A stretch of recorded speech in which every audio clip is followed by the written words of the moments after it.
अन्य श्रेयो अन्यदुतैव प्रेयः ते उभे नानार्थे पुरुषंसि नीतः तयोः श्रेय आददानस्य साधु भवति हीयतेऽर्थाद्यो श्रेयो प्रेयो वृणीते श्रेयश्च प्रेयश्च मनुष्यमेतस्तौ संपरित्य विविनक्ति धीरा.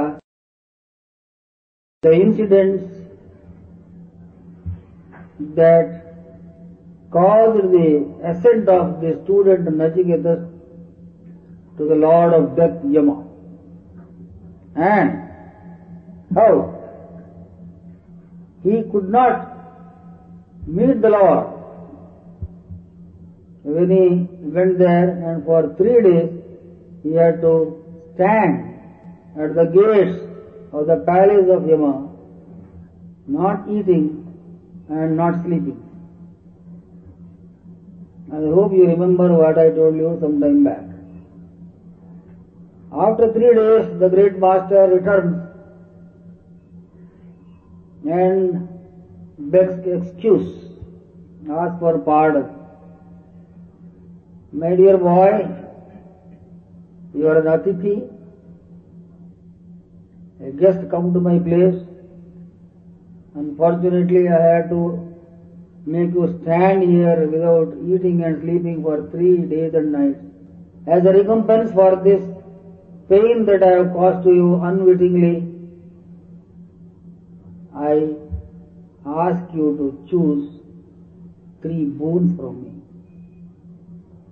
The boy Nachiketa said, I am glad that you have offered to give me 3 boons. Yes, please ask. Now I shall ask for the first boon. When I return to the world from your abode, may I be received with affection by my father, by the world, by everyone. I mentioned to you casually in this context that this boon has also a special mystical significance. Though the words of the Upanishads are couched in some sort of an epic mythological style, the borderland of universal knowledge is the depth of the human personality. The great Lord Yama here, in the context of the Upanishadic teaching, may be regarded as the Lord over the borderland between the empirical and the transcendental realms. Death is the greatest teacher. Ordinarily, even the very notion of death will shake our personality, and we learn the wisdom of life only when we are on the verge of dying. Until that time, we are mostly ignoramuses. When you are drowning in water and there is no hope of coming out, when death is imminent and there are only a few minutes more left, or you have lost everything that you considered as your own, at that time you will learn the wisdom of life. When everything is gone and nothing is remaining, even the very ground under the feet is shaking. At that time you know what life is made of, what wisdom of life is. When Nachiketas asked for this boon, as a student of the highest mysticism conceivable, we may understand from this request of Nachiketas that when we return to the world after the attainment of the wisdom of life, the world becomes a friend. At present, the world is not our friend. It stands outside us as a glaring, staring reality of which we have very little knowledge. The world is very heavily sitting on us. Too much is this world for us many a time. we dread it. We cannot consider anything in the world as our real friend, because it has its own laws and regulations, and we are obliged to obey these laws and regulations. It compels us to obey to its dictates and mandates. But it suddenly changes its color and becomes part and parcel of our personal life. The Jivan Mukta is the name that we give to the transmuted personality of the spiritual seeker. Nachiketas may be regarded as a Jivan Mukta, especially having contacted the great master of knowledge, Yama himself. May I return to the world. After having seen you, which is the abode of wisdom, may the world receive me with affection. May there be nothing dissonant, incongruent, disharmonious in this world. And may there be a communion of spirits and purposes between me and the world. This boon is granted at one stroke. Yes, said Yama. It is a simple thing for me. You shall have what you have asked for. Now ask for the second boon. The second boon is something more complicated. It is deeper than the one mentioned earlier. I have heard, says Nachiketas, that there is a mystery called Vaishwanara, having known which one becomes all-knowing, omniscient. May I be blessed with this boon. Yes, I shall initiate you into this mystery of the supreme wisdom of the Vaishwanara, the universal reality. The necessary initiation process was carried on. Now ask for the third boon. This was a crucial issue that Nachiketas raised. When he asked for the third boon, what happens to the soul after death? After the death of this body, or it may be after the death of the individuality itself. In either case, what happens to the soul? While Yama, the Lord, was very eager and quick in the response to the questions of Nachiketas, in the case of the third question, he was not willing to say anything. He said he should not ask this question.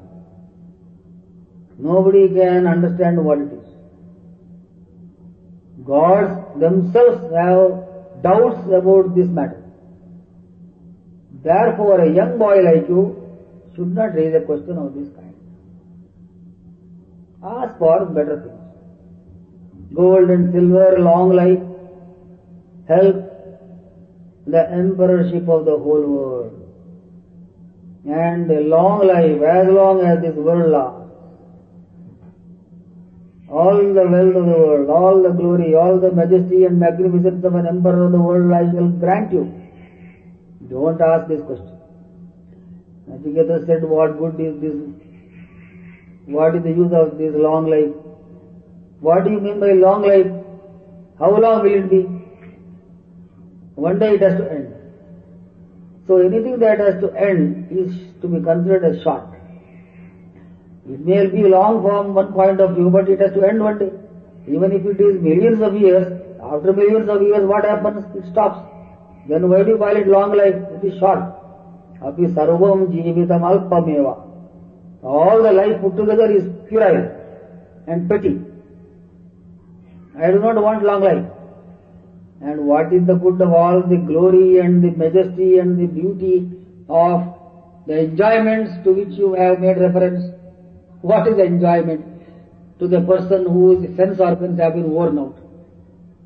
As long as the sense organs are vigorous, things look beautiful and tasty and worthwhile. When the senses wither away, who will enjoy the world? So why do you tempt me with these offerings? Ask for better things, you said. What can be better than the knowledge of this mystery of the soul after its departure from this body, this tabernacle? When Yama was cornered like this from all sides and he found that there is an impossible student in front of him, Yama might have been testing him, the mettle of the student. Whatever be the case, it is also an indication as to the difficulty in knowing what the soul is. The answer, however, does not come abruptly from Yama, though he finally agreed to give the answer. What he says is, there are two ways available for every person in this world. The way of the good and the way of the pleasant. The good is called Shreyas. The pleasant is called Preyas. There are two roads along which you can tread. You can choose what is good or you can choose what is pleasant. It is proper for a person to choose the good. It is improper for any person to choose the pleasant. Because the good is not always looking pleasant. The pleasant is certainly not always good. That which is pleasant is nothing but the reaction of the sense organs in respect of objects outside. The pleasantness is only in the sensations. If you scratch your body, there is a little sensation of pleasure. But that itching is necessary in order that the sensation also may be pleasant. Unless it is there, the sensation will not be there. If you are not hungry, no lunch can be delicious. If you are not healthy, the world will look stupid and meaningless. If the senses are not vigorous, nothing will look beautiful. Taking place between the sense organs, the mind and the objects outside. Would anybody pursue this path, which is utter foolishness? He who pursues the path of the pleasant will fall short of his aim. Hiyate arthadya preyo vranite shreya adadanasya sadhu bhavati. Hiyate arthadya preyo vranite. It is good that you follow the good. While we understand to some extent that the pleasant is actually not something existent in the objects outside, it is only a sensation, a reaction of the sense organs, and therefore unreliable to the hilt. An old person in a dying condition, will that person have any pleasant experience of anything in this world? The sensations are dying completely. There is no appetite of any kind. If pleasant things are really pleasant, they should be pleasant even at the last moment of your departure. Where is the pleasantness at that time? The condition of your body and mind and sense organs determine what you call pleasant, and also what is pleasant to you need not be pleasant to another person. If there is a real pleasantness in things, there should be pleasantness for all people equally. Why should it be attractive to you and not attractive to another person? Why is it that what you like is not liked by somebody else? This shows there is no such thing as pleasantness in anything. The pursuit of the pleasant, therefore, is a folly on the part of an individual. The good is the proper path. What is the good? While you know something about this pleasant, what is the good then? I will not follow the path of the pleasant, I shall follow the way of the good. But I should understand what is good. This also is a little difficult question. The ultimately good is to be considered as really good. He who will help you at the time of your death of this body, he is your real friend. that which will come with you when you are departing from this world is your real comrade. Anything else is not your friend. That which appears to be good now and tomorrow is bitter may not be considered as good. You should be always good. As they say, a friend in need is a friend indeed. So also is the case with the good. The good should be always good, like a well-meaning mother. Nothing in this world, so far as the objectivity of the things in the world is concerned, can be regarded as always good. There is nothing in this world which can be considered as always good. It appears to be good for some time only, for some reason. You have covered yourself with a blanket now because it is cold. It is good to have a blanket over your body. But will it be good always? All the 12 months, all the 365 days of the year you cover yourself with blanket and woolen clothes. No, it is relatively good under conditions only. In other conditions it is not.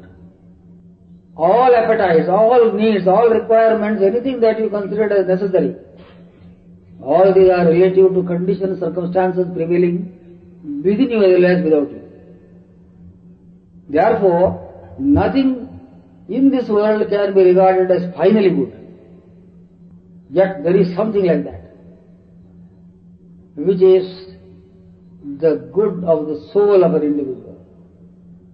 That which is permanent can be regarded as good.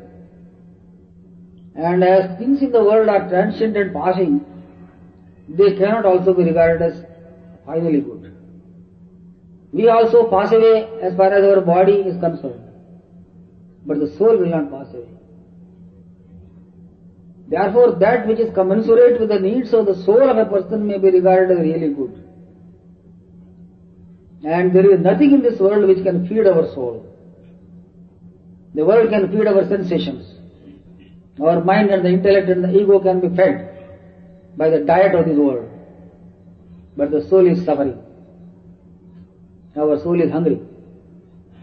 Its appetite cannot be met properly by anything in this world. Because the impermanent cannot satisfy that which is permanent. Nakhyadhruvai prapyate dhruvam dati. The permanent cannot be attained through that which is impermanent.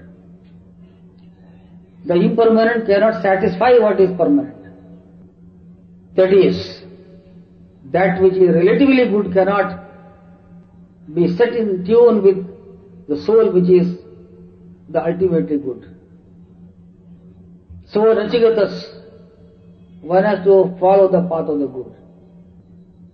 Now here the good does not necessarily mean an ethical instruction that Nachiketas is being given or imparted to. Here is a good person. When we make a statement like this, we mean in conduct and character and in behavior, the person is socially adaptable to conditions. Therefore, we say here is a good person. But the goodness that we are referring to here in the context of the Upanishad teaching is spiritual good. It is not a conditioned good. Under such circumstance, you have to behave in this way. Under another circumstance, you may have to behave in another way. If this is the mandate of ethics and morality, all ethical and moral instructions will stand relative to circumstance. But the metaphysical good, the spiritual good, the ultimate transcendental good is that which is that good for the soul only. It is not good for some time only, or some people only, or for certain conditions only. For all conditions, for all times, and for all individuals, it is to be good. This is the soul. And Nachiketas was asking what happens to the soul. A vague answer comes forth in the Kathopanishad to this great question. A complete, satisfying answer you have to find in some other Upanishads, like the Chandogya and the Brihadaranyaka Upanishads. Tentatively, Yama tells Nachiketas that when the body is shed, one takes rebirth. One can become anything according to the thoughts and the feelings entertained by the person during the tenure of this life. Your thoughts and feelings will congeal into a solid substance, as it were, of a personality which you will assume in the next incarnation. The process of incarnation is actually the process of evolution of things. As I have been mentioning to you sometime earlier, the evolutionary process is the process of the cessation of one condition to bring about the birth of the subsequent condition. Something has to die in order that something may be born. If nothing dies, nothing will be born also. There will be no transformation and improvement of any kind if death does not take place. So many parts of the body have died in order that we could become this adult personality that we are now. If evolution is something worthwhile, death also is worthwhile. Unless some previous condition dies, the new condition cannot be born. So everyone will be reborn. Because of the fact that the birth of a body, such as this body of ours which is now with us, is the instrument manufactured by this psychological organ within us for the fulfillment of its needs, desires and wants. Our desires have no end. You cannot count your desires. Though today at this moment you may feel that your desires are half a dozen, when these half a dozen desires are fulfilled, you will find that another half a dozen will present themselves forth. And you will never have an end of this. Infinite are the desires of man, because of the infinitude that is hidden in the recesses of the being of man. Inasmuch as the longings and desires and needs of the mind are infinite, a finite body cannot be a suitable instrument for the fulfillment of all these desires. Infinite series of incarnations may be necessary in order that infinite desires may be fulfilled through these instrumentalities of the instruments. What are the instruments? The body. What kind of body we will assume in the next birth? Exactly commensurate with the thoughts and desires that you entertain at this moment. Yam yam vapi smaran bhavam tyajatyante kalevaram tam tame vaiti is the famous doctrine, the teaching of the Bhagavad Gita. Whatever thought enters your mind at the departure, at the time of death, that will concretize itself and will be extracted out of your personality like butter being sucked out of milk. Will you be entertaining a hope that at the last moment I will entertain a suitable thought and now I can think whatever I like? No. The last thought is the fruit of the tree of the life that you have lived in this world. You cannot have one kind of tree and another kind of fruit. So, whatever kind of life that you have lived through this body in the sojourn of your existence in this world, that will become solid substance of the thought that may occur to your mind at the time of the departure from this body. So don't be foolish enough to imagine that now I can be living a merry life and no need of bothering as to what will happen to me, because the time for the passing has not come. Many years are there for me. I shall think a good thought at the time of going. Two mistakes are committed in this kind of imagination. Firstly, it is not true that many years are there ahead of us. No one can say that. So no one should entertain that idea that after 50 years only I shall have the need to think of a good thought, because it is said that the last thought determines my future. But who tells you that you will be living for another 50 years? It may be another 50 minutes or even less. The second mistake around this thought is that last thought is nothing but the essence of all the thoughts entertained in this life. So a person cannot be a good person at the time of dying and a bad person before. Whatever goodness you entertained in your thoughts and feelings will congeal themselves. And whatever was in the milk, that alone will come out as butter. You cannot have butter from somewhere else. Well, the milk was another thing altogether. So Yama in one sentence says, in one place, this ordinarily speaking, everybody will take birth. Provided that self-realization does not take place before passing. If you realize the self before the end of this life, no birth will take place. Why? Because the need for birth will not arise. Why do you take birth? Because you have a necessity to fulfill the desires that you could not fulfill through this tabernacle. The desires were many and the body was feeble and finite, and infinite number of desires cannot be fulfilled through a finite body, which is an instrument which is feeble. So another body, another series of bodies have to be undergone. But in the realization of the self which is universal in its nature, desires get extinguished. Here the nirvana that people speak of, Brahma nirvana mrichati.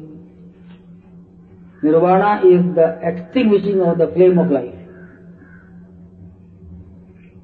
This flame, which is transitory movement of the succession of human desire, vanishes, extinguished completely. This is nirvana that is taking place.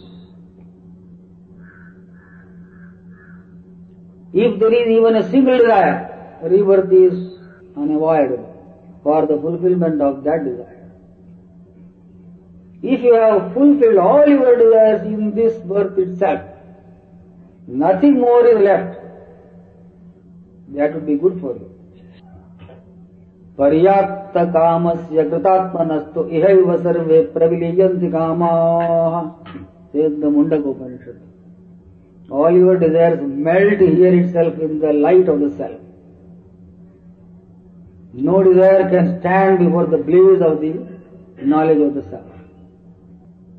As the cloud of mist cannot stand before the blaze of the sun, this muddle of the cloud of desires cannot stand before the light of the self which is the Atma. Therefore, what happens to the soul after death is the question raised by Nachiketas. Ordinarily rebirth takes place is the answer. And most people in the world are ordinary people only. Because everyone has a desire of some kind or the other. Everyone is filled with egoism, self-assertive nature.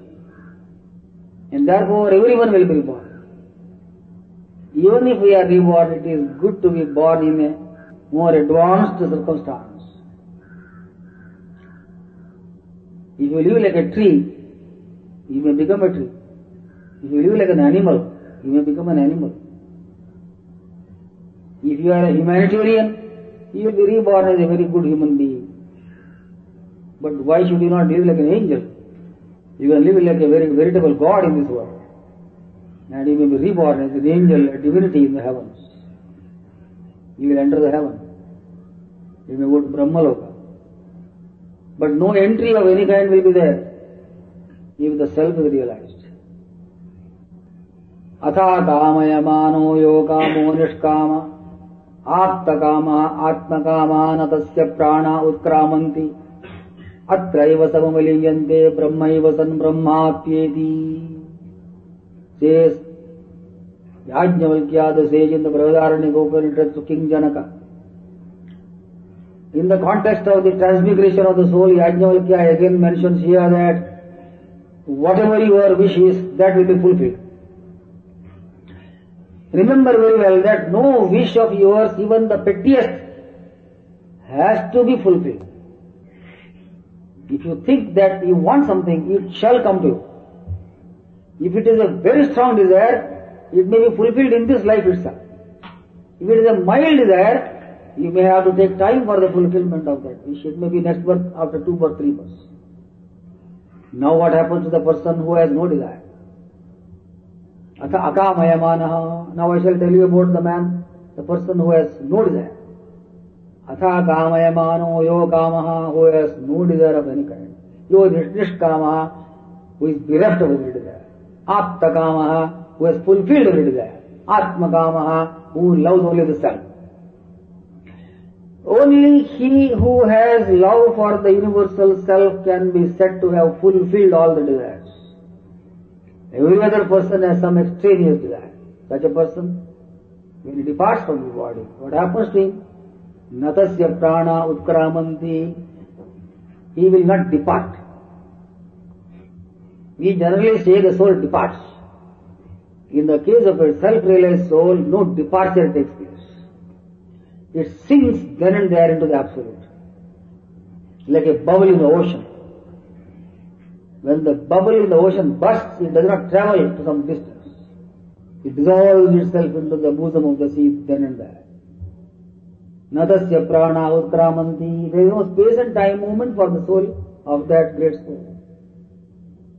Atraiva samavaniyante. They become one with the very existence then and there, here and now. You neither have to go to heaven or Brahmaloka or the Garden of Eden, nothing of the kind. Because this going question arises only because of the concept of space and time. A timeless eternity, which is the true essence of the soul of a person, does not travel to any place. It melts here itself into pure existence. Atraiva samamaliyante brahmaiva san brahmapyeti. The soul is the absolute. And therefore it enters the absolute. This is what we gather from the Brihadaranyaka Upanishad.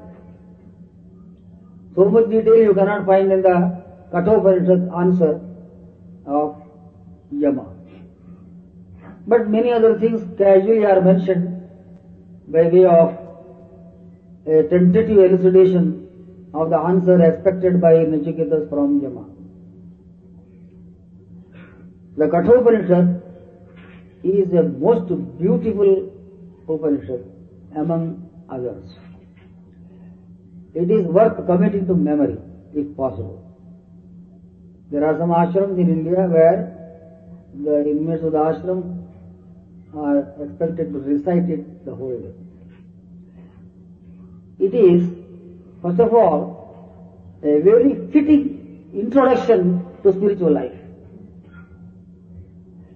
The very first chapter of the Kathopanishad is something like the first chapter of the Bhagavad Gita. It places before us the conditions preceding the quest of the spirit, as we have it in the Bhagavad Gita first chapter. The second chapter of the Kathopanishad begins with similar circumstances as we have in the second chapter of the Bhagavad Gita. And as the Bhagavad Gita goes on, so the Kathopanishad also goes on. There is some resemblance, people think, between the Bhagavad Gita approach to things and the approach of the Kathopanishad. Literally also, from the point of view of Sanskrit language, it is melodious and artistic. Lyrical beauty is there.